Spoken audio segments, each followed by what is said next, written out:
The Silent Watchers, Dr. Sarah Chen rubbed her tired eyes as she stared at the massive wall of monitors surrounding her workstation.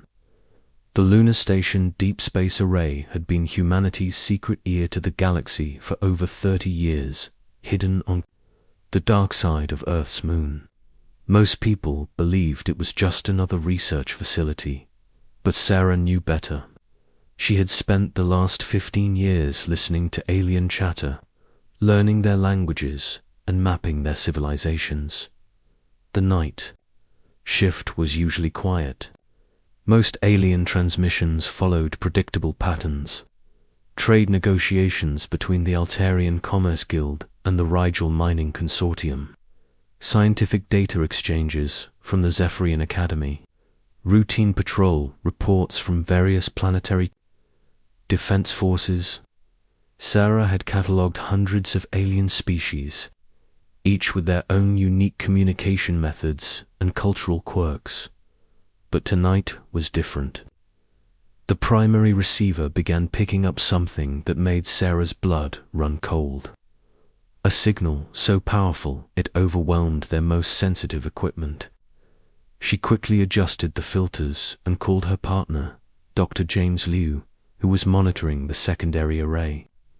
"James, are you seeing this?" Sarah's voice carried a mixture of excitement and fear. "The entire electromagnetic spectrum is lighting up like a Christmas tree," James replied from across the facility. "This isn't normal stellar activity. Someone is broadcasting on every frequency simultaneously." Sarah's fingers flew across her keyboard as she began the complex process of translating the alien signal.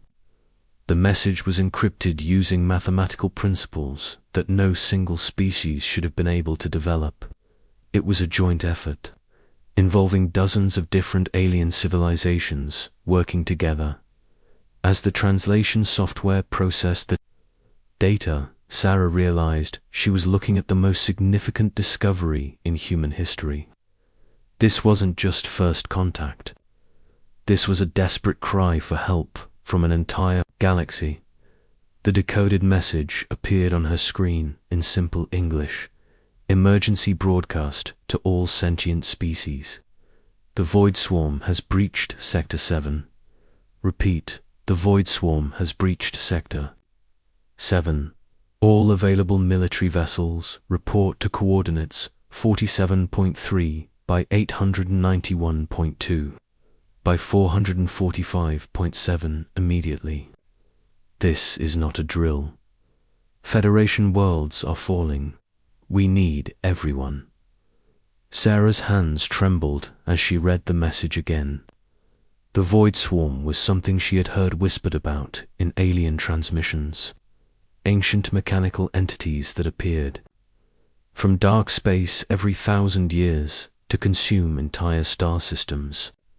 Most aliens treated it like a myth, but apparently the myth was real. She immediately contacted Admiral Marcus Stone at the Titan Defense Command. Stone was one of the few people who knew about Lunar Station's true purpose. He had been preparing for this moment his entire career.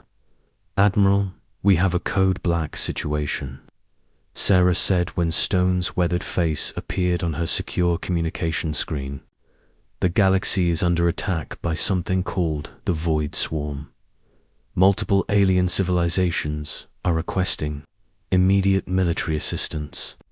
Stone's expression didn't change, but Sarah could see the calculations running behind his steel-gray eyes. The Admiral had spent 40 years building humanity's secret fleet, preparing for the day when Earth would need to defend itself against alien threats. He had never imagined that humanity's first galactic war would be fought to save aliens. "Send me everything you have on this Void Swarm," Stone ordered. "I'm activating Protocol 7 immediately." Protocol 7 was humanity's most classified military program. For decades, Earth had been building warships in secret facilities throughout the asteroid belt.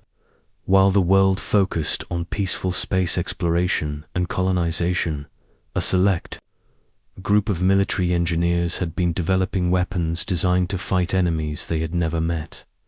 6 hours later, 3 ships departed from hidden bases scattered across the solar system. The Nemesis was a sleek black destroyer equipped with experimental quantum torpedoes. The Fury was a heavily armored cruiser carrying plasma cannons that could melt through asteroid-sized targets. The Valkyrie was humanity's first true carrier, loaded with drone fighters and equipped with stealth. Technology reverse-engineered from crashed alien probes. Captain Elena Rodriguez commanded the Nemesis from her Spartan bridge. She had been born on Mars colony and raised in the asteroid mining stations. Her childhood had been spent watching the stars and wondering what threats might be hiding in the darkness. Now she was about to find out. "All systems green," reported her tactical officer, Lieutenant Marcus Wang. "Quantum drive is ready for inter-system jump." "Take us to the coordinates lunar station provided," Rodriguez ordered. "Maximum stealth protocols. We observe first, then decide if these aliens are worth saving." The 3 human ships used their quantum drives to cross vast distances in minutes. When they emerged from hyperspace, they found themselves in the middle of the largest space battle in galactic history. Hundreds of alien ships were engaged in desperate combat with entities that defied description. The Void Swarm consisted of massive geometric shapes that seemed to absorb light itself. Each entity was the size of a city, with surfaces covered in strange patterns that hurt to look at directly. They moved with purpose, systematically destroying everything in their path. Captain Rodriguez watched through her ship's advanced sensors as elegant alien vessels fired their weapons at the void entities. The aliens used precise energy beams, designed to disable rather than destroy. Their ships were beautiful works of art, with flowing curves and bright colors that reflected their peaceful nature. But beauty meant nothing against the Void Swarm. The ancient machines responded to each attack with devastating dark energy lances cut through alien shields like paper, reducing magnificent ships to floating debris in seconds. "They're getting slaughtered," observed Lieutenant Wang. "The aliens are fighting like they're in a training exercise, not a real war." "That's because they've never had to fight for survival," Rodriguez replied. "Look at their ship designs. Everything is optimized for comfort and efficiency, not combat. They've lived in peace for so long, they've forgot how to wage war." Commander Sarah Blake of the Fury contacted Rodriguez on the fleet communication channel. "Alina, I'm reading over 300 alien ships, but they're losing badly. Those void things are adapting to their weapons in real time. What are your orders?" asked Captain Michael Torres from the Valkyrie. Rodriguez studied the tactical display. The aliens were brave, but they were fighting with honor and precision against an enemy that understood only destruction. It was like watching knights with swords face machine guns. "We maintain stealth and gather intelligence," Rodriguez decided. "If we're going to help, we need to understand what we're up against." For the next hour, the human ships observed the battle while remaining invisible to both sides. Their advanced sensors recorded everything about the Void Swarm's capabilities.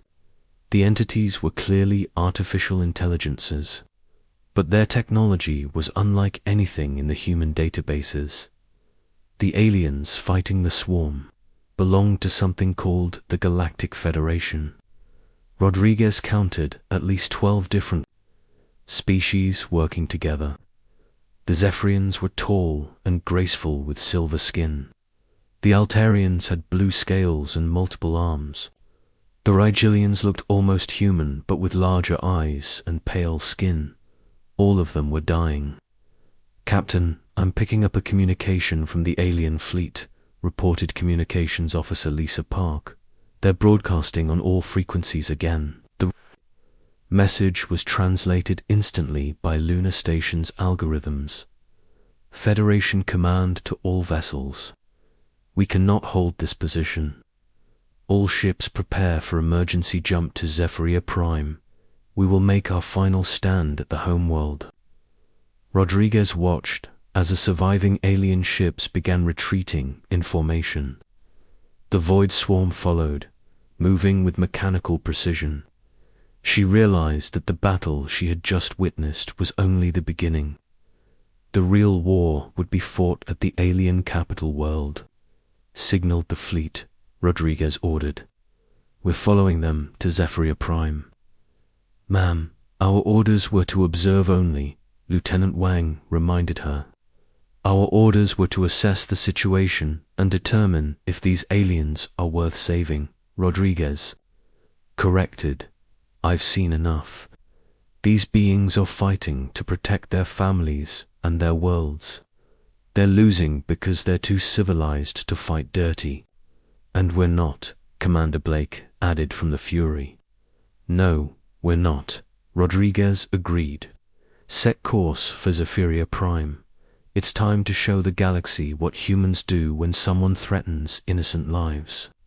The 3 human ships followed the retreating alien fleet toward the heart of the Galactic Federation. Behind them, the Void Swarm continued its relentless advance, consuming everything in its path. Rodriguez opened a secure channel to Admiral Stone back on Earth. Admiral, we have visual confirmation of the threat. The aliens are facing extinction, and they're asking for our help. What's your assessment, Captain? Stone asked. They're good people fighting an impossible war, Rodriguez replied. If we don't help them, they'll all be dead within days. But if we intervene, we'll be revealing humanity's existence to the entire galaxy.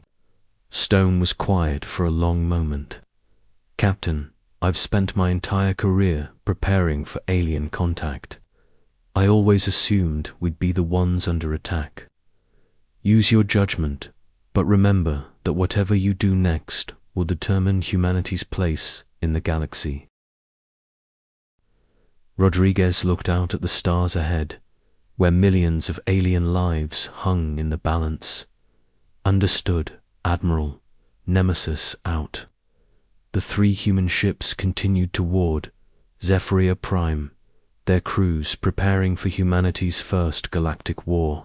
They were outnumbered, outgunned, and completely unknown to both sides of the conflict.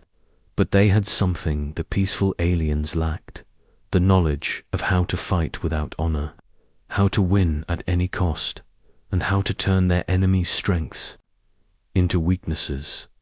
The galaxy was about to learn that humanity's greatest weapon wasn't their technology or their courage. It was their absolute refusal to fight fair when innocent lives were at stake. Earth's answer. The human fleet arrived at Zephyria Prime to find a system in chaos.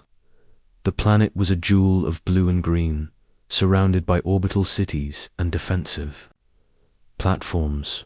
But the Void Swarm was already there, systematically destroying everything in its path. Captain Elena Rodriguez watched from the Nemesis as the alien Federation forces tried to form a defensive line around their homeworld. Their ships moved in perfect formation, firing coordinated volleys at the approaching void entities. It was beautiful to watch, but completely ineffective. The aliens are still fighting like this is a parade, observed Lieutenant Wang. They're giving the Void Swarm time to analyze their weapons and adapt. Rodriguez opened a communication channel to the other human ships. Blake, Torres, we need to change the rules of this engagement. These void entities are learning from every attack. The Federation is teaching them how to win. What do you have in mind? Asked Commander Blake from the Fury. We hit them with everything they've never seen before, Rodriguez replied. Number, warnings, no honor, no mercy. We use our quantum torpedoes to punch holes in their formations. Then the Fury follows up with close-range plasma strikes. Captain Torres from the Valkyrie added, "My drone fighters can harass their flanks while the main ships engage. If these things learn from combat data, we'll give them too much information to process at once." Rodriguez made her decision. All ships, do cloak and engage. Target the largest void entity first. We show them what human warfare looks like. The 3 human ships materialized out of nowhere, their stealth fields dropping as they accelerated toward the void swarm. The aliens were shocked to see unknown vessels appearing in their midst, but they had no time to react. The Nemesis fired its quantum torpedoes at the lead void entity. The weapons worked by creating microscopic black holes that tore through space-time itself. The entity's dark hole, which had absorbed every Federation weapon, cracked and began to collapse inward. "Direct hit," shouted Lieutenant Wang. "The target is severely damaged," but Rodriguez wasn't finished. "All weapons, continuous fire. Don't. Give it time to adapt." The Fury moved in close, its plasma cannons burning through the wounded entity's hull. The weapons created temperatures comparable to the core of a star, melting the alien machinery from the inside out. Commander Blake's crew worked with ruthless efficiency, targeting critical systems they identified from their sensor sweeps. Meanwhile, Captain Torres launched his drone fighters in a coordinated swarm attack.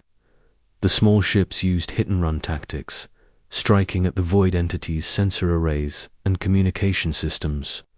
Each drone carried a single quantum charge, just enough to cause significant damage before being destroyed. The void swarm tried to adapt to the human weapons, but the technologies were too different from anything in their databanks. The quantum torpedoes created gravitational anomalies that their sensors couldn't predict. The plasma cannons generated heat signatures that overloaded their defensive systems. Unknown vessels, this is Admiral Keth of the Federation fleet. Came a transmission from the largest alien ship. Identify yourselves immediately. Rodriguez ignored the communication and focused on the battle. A second void entity was moving to flank her position, its dark hull bristling with energy weapons. She ordered her helmsman to perform a maneuver that would have been impossible for the larger alien ships. The Nemesis spun on its axis while maintaining forward momentum, bringing its weapons to bear on the new threat. The quantum torpedoes struck the entity's core, causing a chain reaction that destroyed 2 smaller void units in the explosion. "These humans fight like demons," Admiral Keth observed to his bridge crew. The Zephyrian commander had never seen such aggressive tactics. They show no concern for their own safety. But Rodriguez was very concerned about safety, human safety. She had studied the void swarm's attack patterns and realized they were heading for the orbital cities around Zephyria Prime. Millions of alien civilians would die if those cities were destroyed. "Fury, Valkyrie, form up on my position," Rodriguez ordered. "We're going to stop them from reaching the civilian platforms." The 3 human ships moved between the void swarm and the orbital cities. They were outnumbered 50-1, but they had something the aliens lacked: the knowledge that sometimes the only way to save lives is to take them. Commander Blake's voice crackled over the communication system. "Alina, I'm reading massive energy buildup from the remaining void entities. They're preparing some kind of superweapon." Rodriguez could see it on her tactical display. The void entities were linking together, combining their power into a single devastating attack. If they succeeded, the entire planet would be sterilized. "Torres, launch everything you have," Rodriguez ordered. "Blake, prepare for ramming speed." Ramming speed. Blake sounded surprised. Elena, that's suicide. No, it's tactical necessity, Rodriguez replied. We can't let them complete that weapon. Earth is counting on us to protect this galaxy. The Valkyrie launched every drone, fighter, and missile in its inventory. The small ships swarmed the void entities, sacrificing themselves to disrupt the superweapons charging sequence. Captain Torres watched his pilots die one by one, but their sacrifice bought precious time. The Fury accelerated toward the center of the void formation, its plasma cannons overloading as Commander Blake pushed the ship beyond its design limits. The cruiser's hull began to glow white-hot from the strain, but Blake held course. Rodriguez made a decision that would haunt her for the rest of her life. She activated the Nemesis's self-destruct sequence and aimed the ship at the largest void entity. The quantum torpedoes would detonate along with the ship's reactor, creating a gravitational implosion that would destroy everything within 100 kilometers. All human vessels, this is Admiral Rodriguez, she announced to her crews. It has been an honor serving with you. Tell Earth that we did our duty. But as the Nemesis raced towards certain destruction, the alien fleet suddenly moved to intercept. Admiral Keth's flagship positioned itself between the human ship and the void entity, taking the full force of the explosion. Why did you do that? Rodriguez asked, as her ship was thrown clear by the blast wave. Because your species fights with honor, Keth replied. You were willing to sacrifice everything to save our world. The Federation does not forget such debts. The explosion had disrupted the Void Swarm's superweapon, but the battle was far from over. The surviving entities regrouped and continued their assault on the planet's defenses. Rodriguez realized that conventional weapons wouldn't be enough to stop them. I have an idea, she told her crew. These things learn from every attack, right? But if we gave them false information? Lieutenant Wang understood immediately.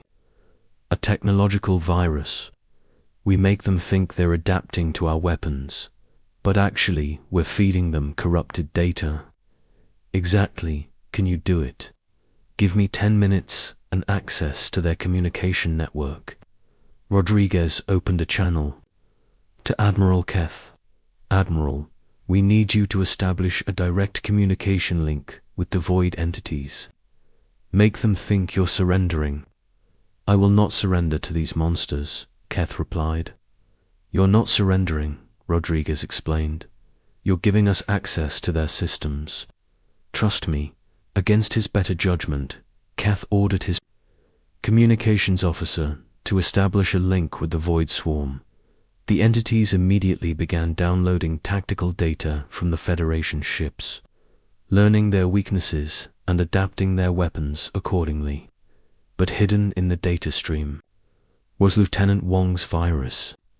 The malicious code made the void entities believe they were becoming more effective, when actually they were becoming more vulnerable to human weapons. Now, Rodriguez shouted, the 3 human ships attacked with everything they had. The void entities tried to adapt, but their corrupted programming caused them to make critical errors. Their shields failed at the worst possible moments. Their weapons misfired. Their coordination broke down. One by one, the ancient machines fell to human ingenuity and alien courage. The combined fleet worked together, with Federation ships providing cover while human vessels delivered the killing blows. When the last void entity was destroyed, the system fell silent except for the cheers of victory coming from hundreds of alien ships. Rodriguez looked at her crew, all of whom had tears in their eyes. Communications, open a channel to all Federation vessels, she ordered. Admiral Keth's image appeared on the main screen, along with dozens of other alien commanders. Human vessels. The Galactic Federation owes you a debt that can never be repaid. You saved our civilization. We did what anyone would do, Rodriguez replied. We protected innocent lives. What anyone would do. Keth laughed. My friend, you have much to learn about the galaxy. Most species would have hidden when faced with such a threat. Your people chose to fight. That makes you very special indeed. Over the next few days, representatives from the Federation visited Earth to establish formal diplomatic relations. Dr. Sarah Chen found herself translating conversations between human leaders and alien ambassadors. The galaxy was eager to learn about the species that had saved them, but Admiral Stone made it clear that humanity would not be changing its basic nature.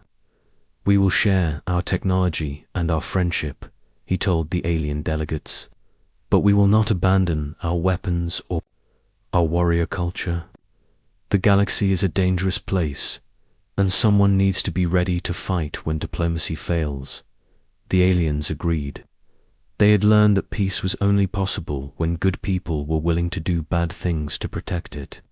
Humanity became the Federation's military arm, while the aliens provided scientific knowledge and cultural wisdom. Rodriguez was promoted to admiral and given command of the new Human Federation combined fleet. Her first mission was to hunt down any remaining void entities in the galaxy. She accepted the assignment with grim determination. The galaxy is safe for now, she told her crew, as they prepared for their next deployment. But threats like the Void Swarm will always exist. It's our job to make sure they never again catch civilization unprepared. The 3 ships that had saved the galaxy became legends. The Nemesis was rebuilt and upgraded with Federation technology. The Fury became the template for humanity's new battlecruiser class. The Valkyrie spawned an entire fleet of carriers that would patrol the galaxy for generations. But the real victory wasn't military. It was the moment when 2 very different civilizations learned to work together, combining human pragmatism with alien wisdom to create something greater than either could achieve alone. The galaxy had discovered that humanity's greatest strength wasn't their weapons or their courage. It was their absolute refusal to abandon their friends when the darkness came calling. And in a universe full of ancient threats and unknown dangers, that was exactly what the Federation needed. Asterisk.